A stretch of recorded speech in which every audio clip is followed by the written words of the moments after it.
Good afternoon. It's once again Friday, 5:30, and of course this is your host for this portion of Hotline 21, U.S. Representative Danny Davis.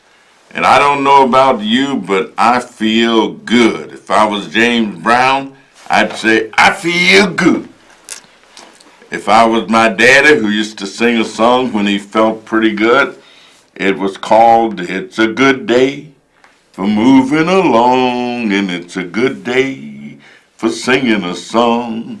Well, it's a good day for shining your shoes, and it's a good day for losing your blues. Everything is right and nothing is wrong, 'cause it's a good day. You know, if you can wake up with the idea that it's a good day, and if it's not a good day when you wake up, if you feel like it's going to be a good day, then that really takes you through the rest of the day. You know, kids wake up, we used to wake up and sing, up in the morning and out to school. Teachers are teaching the golden rule, American history and practical math. You study it hard and hoping you pass. Yes, look out. If you can be positive and not negative, if you can give what it is that you've got to give, if you can dream and not make dreams your master, if you can think and not make thoughts your aim, if you can meet with triumph and disaster, and yet treat those two imposters just the same, if you can hear the words that you've spoken, twisted by knaves to make a trap for fools, or see the things you've given to your heart too broken, and stoop and pick them up with worn out tools. If you can force your heart, nerve, and sinew to serve your turn long after they're gone, and hold on when there's nothing left except the wheel that says, hold on.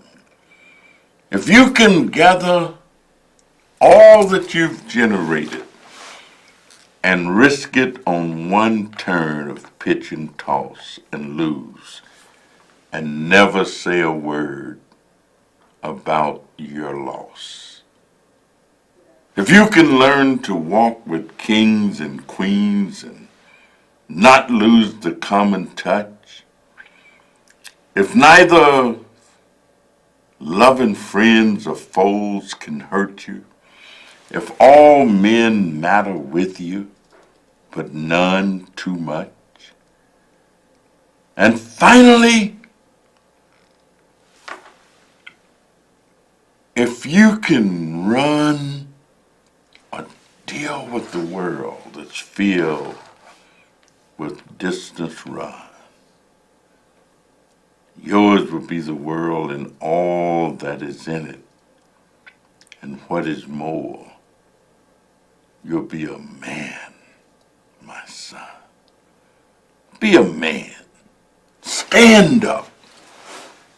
Stand for something. Martin Luther King say, if you didn't have anything that you would stand for, you really basically was not fit to live. Believe in something.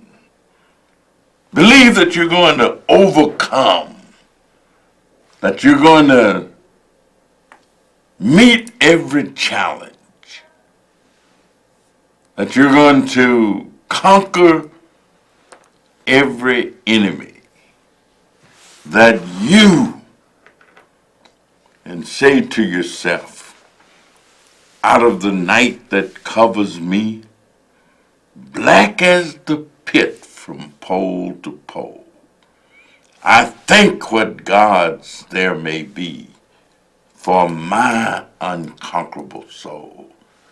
Not the mayor's unconquerable soul, Not the governor, not the president, not Trump, not the preacher, not the teacher, but it's me, O Lord, standing in the need of prayer. Yeah, you go through some tough times in the fell clutch of circumstance. I have not winced nor cried aloud. Under the bludgeonings of chance, my head is blooded but unbowed. It matters not how straight the gate, how charged with punishment the scroll. I am the master of my fate. I am the captain of my soul. My soul cries out. Well, it's been a quick week. We didn't spend but 2 days in Washington, but I got 2 of my bills were passed Monday evening, and I've been happy and excited all week. One, my sickle cell bill was reauthorized. It's a bill that I've championed now for several years. I've gotten it passed. It had to be reauthorized. I want to thank my co-sponsor, primary co-sponsor, Dr. Burgess, a Republican legislator from Texas, who is chairman of the subcommittee on health in the Committee on Energy and Commerce and Environment. That bill was passed out of committee, put on the floor, and passed on Monday night. Of course, what it does is provide money for treatment, for research, for education about sickle cell anemia, and I'm pleased with it. There are about 100,000 people in this country who have it, and of course there are many more people at risk. The other bill was a bill that I was the primary co-sponsor of, introduced by a Republican legislator from Wisconsin, with strong support from the wife of the governor of Wisconsin. This bill enhances treatment for individuals who have experienced trauma. And so there's a tremendous need to look after people who've had a traumatic experience. Maybe they saw their teacher killed, or maybe they were at the school when somebody came in and shot and killed 17 people. Or maybe they saw the guy down the street get run over. Whatever traumatic experience the individual may have had, there is need to provide service to them. So I'm pretty happy, to have 2 of your bills passed in one night. That doesn't mean that we just introduced them. They've been introduced and worked on for several months. So I'm pretty excited about that. And they are things that will help thousands and thousands and thousands and thousands of people in this country. And then, of course, we shut down because Billy Graham, evangelist, died, almost 100 years old. He was somewhat right-wing, and the right-wingers who run the country decided that his body could lie in state in the rotunda, which it did for 2 days. There was a state funeral for him, and then, of course, his funeral was today in North Carolina. So that took us away from Washington. So I've been here in Chicago working like a demon every day, getting ready to work the weekend like another demon, you know, and that's what I do, is work. As a matter of fact, that song that some churches say, I'm gonna work till my days are done. I'll cease from sorrow, there will be no tomorrow. I'm gonna work until my days are done. Yeah, I think I'll probably go out of here with my boots on because I'm what people call a real worker. I don't make any excuses for it. I inherited that trait from my father, who was one of the hardest working guys I've ever encountered. As a matter of fact, he claimed one time that he'd been working so hard. So he came home one evening and my mama told him, say, HD, say, you sure look bad. Say, you look like you're an accident about to go somewhere to heaven. He said he looked in the mirror and he said, you know, you're right. He said, I'm going to go lay down. And so he claimed he went and got into bed and rested. But I said, do we have a caller? I know I had a caller a moment ago, but you can go ahead now and give us a call. I was on a Yes, little... sir. Yes, Sir, go right ahead. Yes, sir. This is Ray. I have a question for you. First of all, I want to say you're looking mighty spiffy as always. Well, it's Friday, you know. Yeah, and I hope The eagle flies on a Friday. You remember that song? They call it Stormy Monday. Tuesday's just as bad. Yeah. My Wednesday's a little worse, and but Thursday's oh so sad. I want to say you brought your lovely wife. I hope she's coming along. And She is indeed. Because she has you on her side. And I want to say thank you for having the crew that you have. They're very polite and knowledgeable. And I'm happy, I'm proud of you for passing the bills. But now let me get to my question. Is it true that you said that the Minister Farrakhan is a great man? Yet, because I wanted to know, because you want to clear the earth of Jews and white people. So to me, that would be a racial bigot. But maybe you have a reason for saying he's a great man. I'm gonna before I hang up. Well, Hold on. Let me say this. Before I hang up, I want you to know that Steve's gonna call and disagree with everything I said.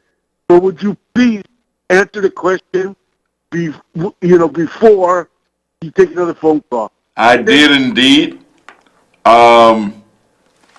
There are a lot of different kind of newspaper publications in our country, and there are people who like to create and keep up confusion. And I guess somebody found a photograph that had been taken with Barack Obama and Minister Farrakhan. And people began to ask questions and all of that. And so this reporter called me up and wanted to know what my relationship was with Minister Farrakhan and what I thought about him and all of that. And I told him I don't run when Minister Farrakhan enters a room where I am. I also told him that I have been to Minister Farrakhan's home. I have sat at his table.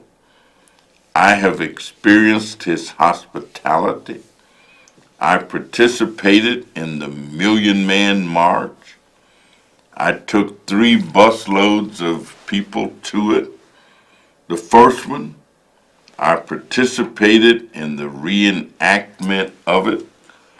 And I said to him that I think that people have rights in our country.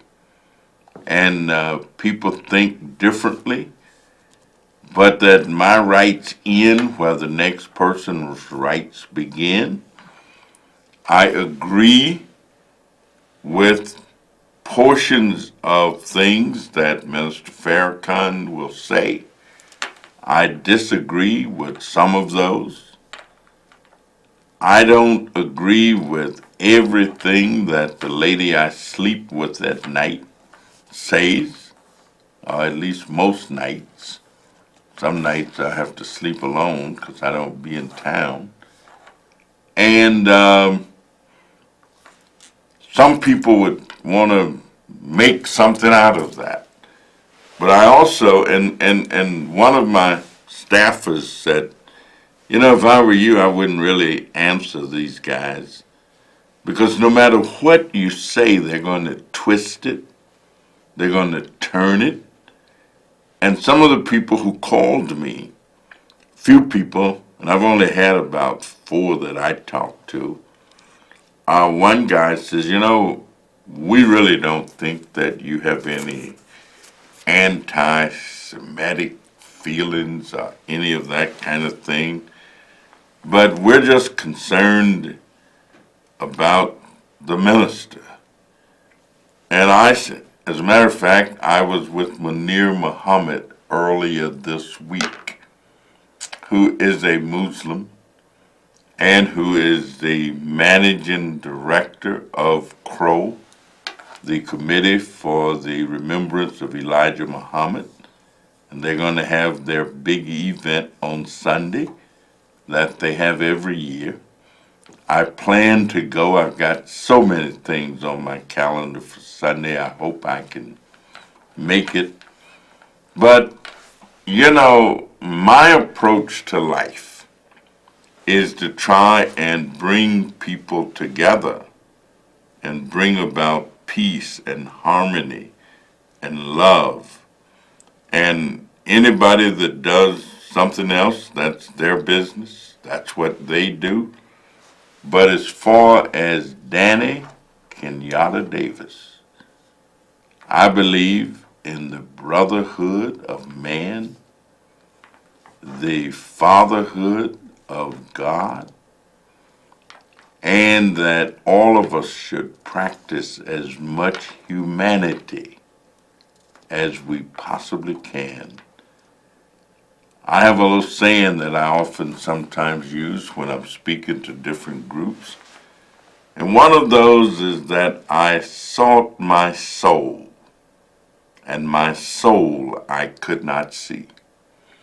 I sought my God, and he eluded me. But then I sought my brother and found all 3.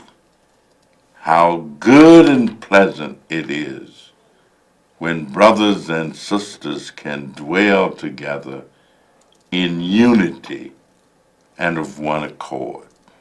And that's the Danny Davis philosophy about life. And let me take this next caller. Caller, are you there? Yeah, how you doing, Connie Davis? James, I'm doing good. How are you? Okay, what I'm going to say, I saw you Sunday with Chris Kennedy on TV. Y'all was talking about the violence. Yes, sir. And because I saw you, because you had your Kangol hat on and your coat. And y'all was friendly to the media. What y'all was saying about the violence is true. Yeah, it was cold outside. Yeah, and like you just said earlier, people got to stand up for something. And I think I ain't gonna say nothing because I feel like this. And then I said Donald Trump ain't standing up for nothing, but for only for himself. And what you and Kenny were talking about the violence, and it keep on happening, Connie Davis. And sometimes people in the media are talking about people stand up for the violence, and then when they stand up, you hear it every day now. You hear it every day. But you and Kennedy, Chris Kennedy, and you, Connie Davis, y'all did a good job in front of the media. Well, thank you very much, James. I really appreciate it, and I do believe that we are going to get some of the guns out of the hands of people who should not have them.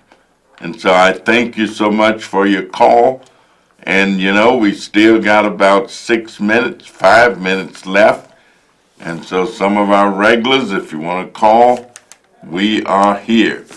But I am convinced that many of these semi-automatic weapons and automatic weapons, there is no need for the average citizen to be able to acquire them and walk around with them and able to use them inadvertently whenever they decide or get ready. So I decided to try and make it more expensive and costly by putting an excise tax on these bullets, on the ammunition that these weapons call for. And I don't know that it's going to cause a lot of people to not use them or whatever, but anything we can do to reduce the presence of guns, that's what I want to do. Caller, are you there? Hello, Congressman Davis. Yes, go right ahead. Hi, I would like to know how can I get a list of the publications that you read to keep informed? Well, I happen to have a bunch of them here. I read the Chicago Defender. I read the Chicago Crusader. I read the Austin Voice. I read the Garfield Lundale Voice. I read the Chicago Weekend. I read the Final Call. And I read the Gary Crusader. And I read, of course, the Sun-Times. I read the Tribune. And I read any number of other publications. But if you were to call my office at 773-533-7520, either I or Josie could give you a list of those. Thank you so much, and we'll take our next caller. Caller, are you there? Hi, good evening, Congressman. Yes, sir. How are you? Yeah, I had a question. I was just wondering, is there any consensus of how many guns or these high-powered rifles are actually been manufactured and floating around in the marketplace? And is there like a cutoff point where supply and demand exceeds the need for there to be so many guns produced? I don't know how many of these there are, but I can tell you, and I'll try to find out and maybe be able to answer that question next week. But if it was left up to me, nobody would be able to have access to them except military personnel. Nobody else. And if I could eradicate the manufacturing of many of them, I would do so, because I believe that the only reason they are in existence is for people to use them to kill other people. Well, And I don't want to see that happen. yeah. Does that make the right to bear arms and for the militia to have guns kind of an obsolete type of voice in these days? Well, nobody gets the perfected world that they want to live in. But I've never been hunting in my life. I've never been hunting. I've never wanted to kill anything, not less anybody. When I was a kid, I grew up in the country. We had to kill chickens, and people would, take a chicken and wring his neck off. I didn't want to do that. And so my mother would almost have to force me when it came time. And sometimes she said, well, if you don't wring his neck off, maybe you shouldn't eat. And so, when she put it to me that way, then I'd go ahead and do it. But I just have an aversion to taking life. I really do. I'm not in favor of the death penalty. I've been against it for a long time.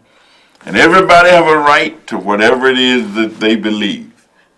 But I believe in valuing life and not taking life. My time is up. Thank you all so much for your viewership, your listenership. Do something good for somebody, and I'll see you next week.